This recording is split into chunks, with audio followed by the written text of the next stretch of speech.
So ngitshela ukuthi ngikotele uGrace ngoba bekayi-main character ephathini yakhe ethi yena ngemali yakhe nama-achievements akhe. Hi guys, niyagula wakanda yeah. There's no way. Rela hafa. Cause it's her party, it's her daily to pop off for talk. And like hey, wangenga or what I invite. I got invited, I just couldn't go because I was working at Kunye. But really? Like I got tell her at her party. Hey, it's my party. If I want to talk, I want to talk. You'll all keep quiet. Even party yaka. Mine, it's me, like Miami. Silly. Honey, you're going. From gymnastics lady, Jimmy, around the stage song. Njengoba senizwele guys ukuthi uSima naye she was just adding her 2 cents kulento le yenzakalayo ku social media njengamanje njengoba uGrace Mondlana etrenda because of her NDA party. So abantu ke guys kunokuthi nje ba comment ngalento uSima ayishoyo, most people were busy commenting about DJ Zinhle. Shuthi belingane abantu yoko cause iyasho ukuthi sixolisile shoda ukuthi axolise kwi podcast. Shuthi nje angazi ukuthi le ndaba angeke beze beyeke bandla. Uzolokho sethe uyaposta bathi DJ Zinhle.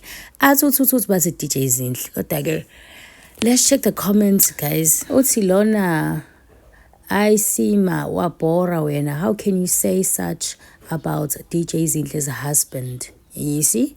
Exactly. Usima ukhuluma ngoGrace Mondlana. People are busy commenting about DJ Zinhle. For the fact that you apologize to DJ Zinhle, I'm so proud of you, girl. Athi lo munye uzofunda nini ukuhlonipha abantu lo mntwana mani mtotosa kanje. You and Grace are always attacked. I don't know why. Yay, asas. Atilo, you are talking about Grace's NDA party and everyone is commenting about DJ Zinhle. Exactly. Abantu nje kuthi kuyothatha isikhathi ukuthi bayidlulise lento le. Funny how people who were invited or attended the party did not have a problem with it. I mean, Grace being the main character, lol. People are wild. I got the guys, no. Guys, nabukile kahle ama video. Lo muntu lana uGrace guys, she's giving ngathi nje ubully. I'm sorry, that's just my opinion. Nje mengibuka ama video nje onke lawa trendayo ayingeki. Ngathi nje ube seklasini ekhuluma nengane zakhe. Kodwa phela ke abantu ade bekhona bathule abakhulumi. No, we are not angry at Grace. We are angry. We are angry at you about DJ Zinhle's husband. Yo, Nkosi yami Sima Bathonga. Sima wabantu bandla.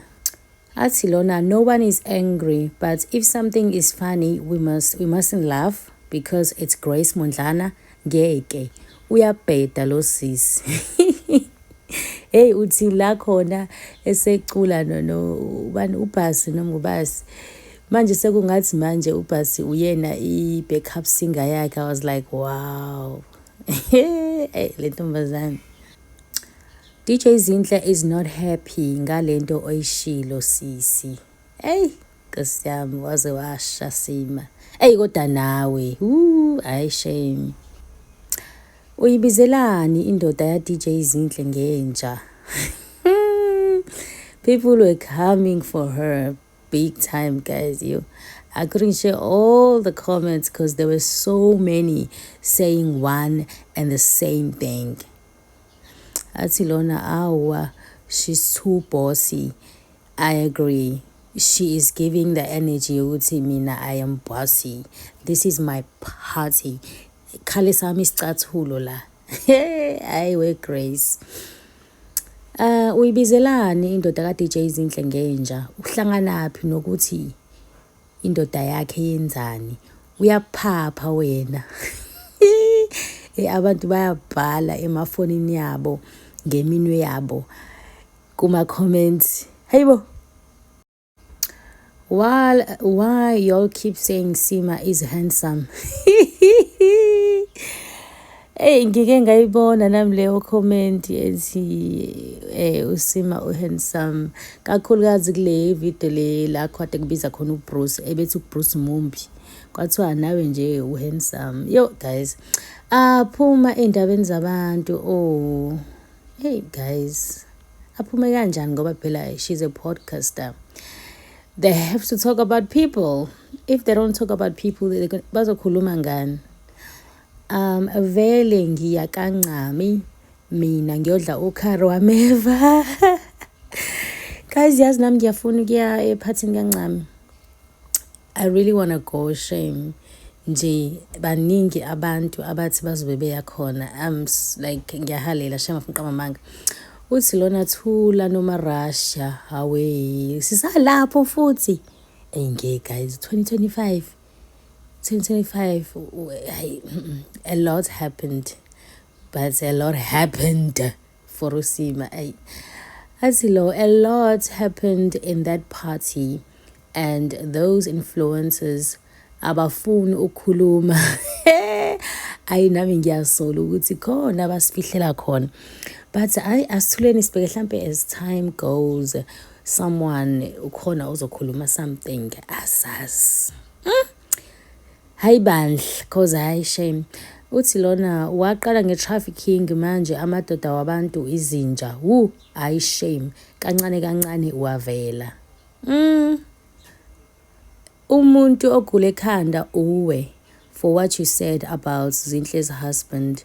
When you have some serious healing to do, uyadelela.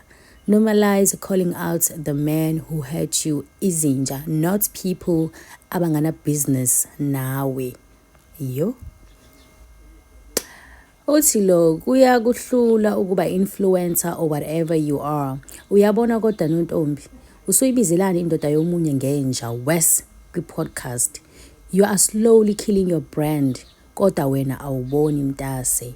Shintsha indlela yokwenza.